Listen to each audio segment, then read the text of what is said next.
नमस्कार, स्वागत है आप सभी का मालवी एकेडमी के इस ऑनलाइन लर्निंग प्लेटफॉर्म पे। डीयू की काउंसलिंग प्रोसेस शुरू हो चुकी है और इनके काउंसलिंग का जो सबसे पहला फेज होता है सीएसएस पोर्टल पर रजिस्ट्रेशन, वो रजिस्ट्रेशन प्रोसेस यहां पर शुरू हो चुका है। अब इस रजिस्ट्रेशन प्रोसेस में आपको डॉक्यूमेंट्स अपलोड करने होते हैं। कौन कौन से आपके डॉक्यूमेंट्स अपलोड करने होंगे, उनमें कौन कौन सी बातें आपको ध्यान देनी है, सारे चीजों पे आज हम लोग इस वीडियो में बातचीत करेंगे। डॉक्यूमेंट में दो चीजें, एक फोटो और एक सिग्नेचर। ये दो चीजें आपके सीयूटी के एप्लीकेशन फॉर्म से वो डायरेक्ट ले लेगा, तो वो आपका लोड नहीं है। उसके अलावा आपको डॉक्यूमेंट्स अपलोड करने हैं, तो उनमें किन किन बातों का ध्यान देना और कौन कौन से डॉक्यूमेंट्स लगेंगे और जिन जिन डॉक्यूमेंट्स से रिलेटेड आपको जो जो कंफ्यूजन्स है वो सारे मैं इस वीडियो में आपके दूर कर दूंगा। सबसे पहली चीज, कुछ चीजों का ध्यान दीजिएगा, कुछ इंपॉर्टेंट इंस्ट्रक्शंस हैं। सबसे पहली चीज यहां पर आपको ध्यान ये दे देनी है कि आपको जो भी डॉक्यूमेंट्स अपलोड करना है वो उनकी फोटोकॉपी अपलोड करनी है। आप सिंपली दुकान पे जाएंगे, उनसे कहेंगे भैया फोटोकॉपी कर दीजिए, और ध्यान दीजिएगा ऐसी जगह फोटोकॉपी मत कराएगा जो कि काला काला फोटोकॉपी निकालता है। बड़ी वाली मशीन जिसके पास होगी, जो एकदम क्लियर आपके फोटोकॉपी निकालता है, वहां पे कराइएगा। ठीक, पहली चीज, आपके जो भी डॉक्यूमेंट्स होंगे जो आगे मैं बताने वाला हूं, उन सारे डॉक्यूमेंट्स की फोटोकॉपी निकलवा लीजिएगा। फोटोकॉपी निकालने के बाद वहां पर उनको सेल्फ अटेस्ट करना है। सेल्फ अटेस्ट का मतलब समझ रहे हैं? आपको कुछ नहीं करना, यहां पर आप अपने डॉक्यूमेंट में जहां पर खाली जगह होगी वहां पर ऐसे सेल्फ अटेस्टेड लिखेंगे। मतलब आप सिंपली ऐसे लिखेंगे, नीचे जहां जगह मिलेगी सेल्फ अटेस्टेड, और फिर अपनी यहां पर सिग्नेचर जो होगी वो कर देंगे। जैसे भी आप सिग्नेचर करते हैं, जैसा आपने सिग्नेचर किया हुआ है अपने सीयूटी के एप्लीकेशन फॉर्म में, उस तरीके से यहां पे सिग्नेचर कर देंगे। कहीं पर भी आपके डॉक्यूमेंट में खाली जगह मिलेगी वहां पे कर दीजिएगा। उसके बाद ये जैसे ही आपने फोटोकॉपी करवाया, जैसे ही आपने सेल्फ अटेस्टेड अपना सिग्नेचर किया, वहीं पर उनसे बोलेंगे भैया इसको स्कैन करके हमको जेपीजी फॉर्मेट में दे दीजिए। क्या बोलेंगे? जेपीजी, जेपीईजी, पीएनजी, तीन फॉर्मेट अलाउड है, तीनों फोटो के फॉर्मेट होते हैं। तो वहीं पर उनसे स्कैन करवाइए और उनसे बोल दीजिएगा कि भैया हमको जेपीजी और 100 से 500 केबी के बीच में दे दीजिए। आप ऐसा उनको बोलेंगे, बहुत आसानी से वो आपको दे देंगे और आपके मेल पर भेजवा, अपने मेल पे ले लीजिएगा, अपने व्हाट्सएप पे जैसे लेना हो ले लीजिएगा, और फिर उन्हीं को आपको अपलोड करना है। वही मैंने यहां पे लिखा है कि आपको स्कैन्ड कॉपी अपलोड करनी है। ठीक है, स्कैन्ड फोटो कॉपीज। ठीक, और वही चीज यहां पर बहुत सीरियस बात है कि भैया पढ़ने लायक हो, ऐसा ना हो कि काला काला दे दिए, कुछ उसमें पढ़ा ही नहीं जा रहा है, ऐसा नहीं होना चाहिए।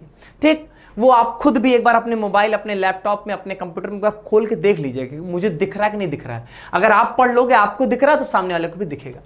फिर यहां पर देखो, एक बात ये कह रहा है कि ऐसे कैंडिडेट्स जो किसी कैटेगरी के लिए अप्लाई करेंगे, जो भी मान लीजिए SC, ST, OBC, EWS, किसी भी कैटेगरी के लिए अगर आप किसी रिजर्वेशन के लिए क्लेम कर रहे हैं, तो आपका जो नाम होगा, सीधी सी बात है कि आपके जो स्कूल बोर्ड का क्वालिफाइंग सर्टिफिकेट, मतलब आपके जो क्लास 12 का सर्टिफिकेट होगा, जो सीयूटी का एप्लीकेशन फॉर्म है, सब जगह आपका एक ही नाम हो। ऐसा ना हो कि आपका कैटेगरी सर्टिफिकेट पे नाम अलग दिख रहा है, सीयूटी का एप्लीकेशन फॉर्म पे नाम अलग है, ऐसा नहीं होना चाहिए। अगर ऐसा होगा तो ये उस चीज को नहीं मानेंगे और आप रिजर्वेशन का कोई फायदा नहीं उठा पाएंगे।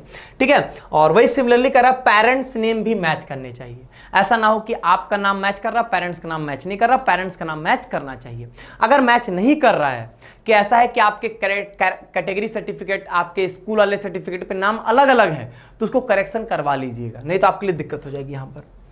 ठीक है, अब यहां पर बात आती है कौन कौन से डॉक्यूमेंट्स हमको लगेंगे और यहां पर क्या क्या चीजों में ध्यान देनी है। सबसे पहली चीज, क्लास 10th का सर्टिफिकेट लगेगा, सबके पास होगा, कोई बड़ी बात नहीं है। क्लास 12th का सर्टिफिकेट लगेगा, क्लास 12 की मार्कशीट, सर्टिफिकेट या मार्कशीट में से कोई भी आप दे दीजिए, कोई इशू नहीं है। बेसिकली वो क्लास 10th का इसलिए ले रहे हैं ताकि आपकी डेट ऑफ बर्थ को वो चेक कर सके कि आपने जो दिया है वो सही दिया है कि नहीं दिया, और कोई मतलब नहीं इनका। ठीक है, क्लास 12 की मार्कशीट आपको यहां पर अपलोड करनी है। अब ऐसा हो सकता है, कई लोगों के साथ ऐसा केस होगा कि उनको अपने स्कूल से मार्कशीट अभी नहीं मिली होगी, लेकिन एक बात तो साफ होगी कि आपके जो रिजल्ट आया होगा, तो आपके बोर्ड की वेबसाइट से रिजल्ट डाउनलोड तो हुआ ही होगा। वो जो डाउनलोडेड रिजल्ट है वही आप यहां पे अपलोड कर सकते हैं, सेल्फ अटेस्टेड। ठीक है, वही यहां पे लिखा है कि रिस्पेक्टिव बोर्ड्स वेबसाइट से अपलोड करके, डाउनलोड करके, उसका वही अपना फोटोकॉपी करके, सेल्फ अटेस्टेड लिख के, देन उसको वहां पे क्या करेंगे, स्कैन करके अपलोड कर सकते हैं, कोई दिक्कत नहीं है। 100 से 500 केबी के बीच में चाहिए, जेपीजी या पीएनजी फॉर्मेट में। ठीक है, 10th और 12th में एकदम क्लियर है, इसमें कोई डाउट नहीं है। 12th में बस यही समस्या थी कि स्कूल से नहीं मिला, अगर मिला है तो जो अगर मिल चुका है तब तो वही, तब तो कोई दिक्कत ही नहीं, तब तो आप ओरिजिनल ही अपलोड करिए। नहीं है तो अपने बोर्ड के वेबसाइट से जो आपने रिजल्ट डाउनलोड किया था, जब आपका रिजल्ट आया होगा तो आपने एक रिजल्ट डाउनलोड किया होगा, वही आप यहाँ पे अपलोड करिए, कोई दिक्कत नहीं है। फिर यहाँ पे कैटेगरी सर्टिफिकेट की बात आएगी, तो सीधी सी बात है किनको किनको देना है। यहाँ पर आपका EWS, OBC, SC, ST, PWD, इन सारे कैटेगरी वालों को अपना सर्टिफिकेट देना होगा। अगर आप कोई अदर कोटा के लिए भी अप्लाई किए होंगे, वो स्पोर्ट कोटा हो गया, ECA कैटेगरी हो गया, किसी के लिए अप्लाई करेंगे तो उनका सर्टिफिकेट आपको वहां पर अपलोड करना होगा, लेकिन प्रोसेस सेम होगा, वही फोटोकॉपी, वही सेल्फ अटेस्टेड, वही स्कैन्ड कॉपी अपलोड करनी होगी। अब EWS और OBC वाले ध्यान देंगे, इनका सर्टिफिकेट 31 मार्च 2023 के बाद का होना चाहिए। ये बात एकदम स्पष्ट जान लीजिए, 31 मार्च 2023 के बाद का ही होना चाहिए।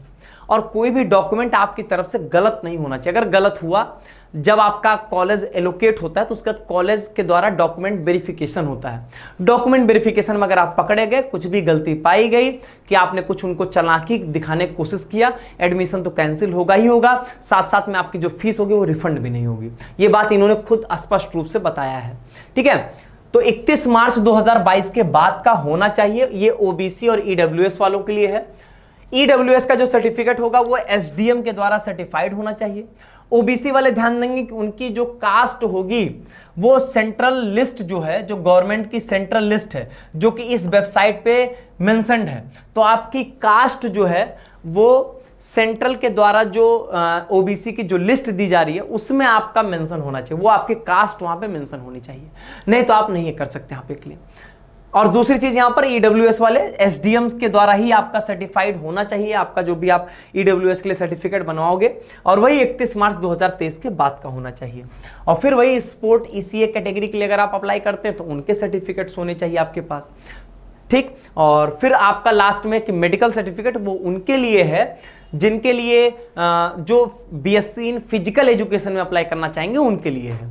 अब यहां पर बहुत सारे फर्जी क्वेश्चंस क्रिएट होंगे, सर TC लगेगी, सर CC लगेगी, या कोई अदर डॉक्यूमेंट्स, यहां पर इनकम सर्टिफिकेट लगेगा सर।